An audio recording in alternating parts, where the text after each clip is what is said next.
Okay, good day. So ito yung bago kong nabiling wire harness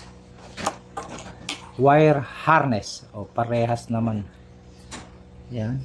So tinester ko na to, parehas naman sila ng ano. Yan. So may pagkakaiba lang dito. Pero parehas naman sila size. Ayan. Okay. So ito kasi maalog. Itong bago. Okay. Kasi may tendency yan na yan din ang magkakaroon ng problema kung nababibrate. Pag nag-vibrate po kasi yan, nakikiskis dyan sa plastic. So ang gagawin natin, yan, lagyan natin ng electrical tape. Okay, para hindi mag-vibrate.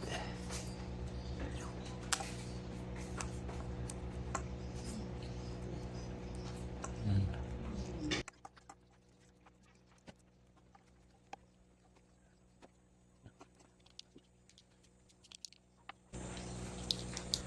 Kulang pa sa pang-ikot.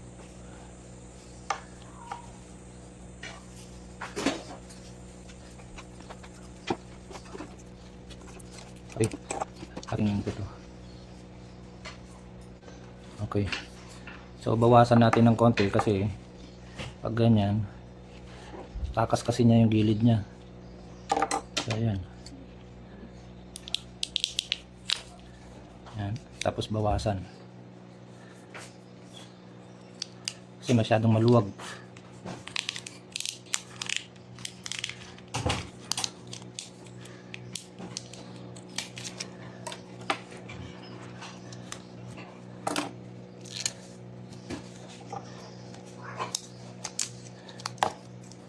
Yan.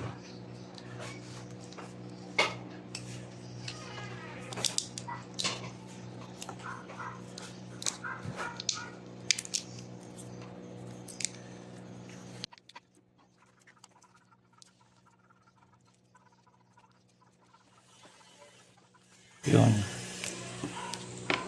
So ayos na yan. Hindi na magbabibrate yan. Hindi niya nakakaskasin na ano. Kasi pag maluwag yan, gaganon siya, makakaskasan. Okay. So ilagay na natin.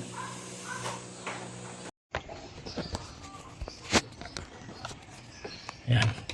So ito hindi naman pwedeng may clip na dito dahil mataba na to. So strap na lang natin, baliktarin na lang natin to.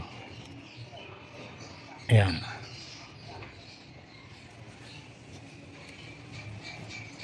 Tapos ganyan.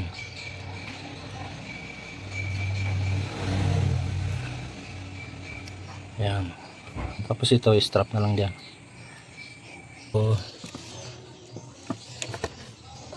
dapat mas manipis pa sana.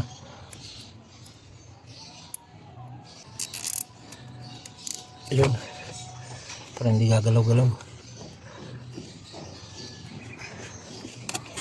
Yan. Okay. So hindi na makalas yan. Okay. Sama yung cutter natin. Para i-cutter natin.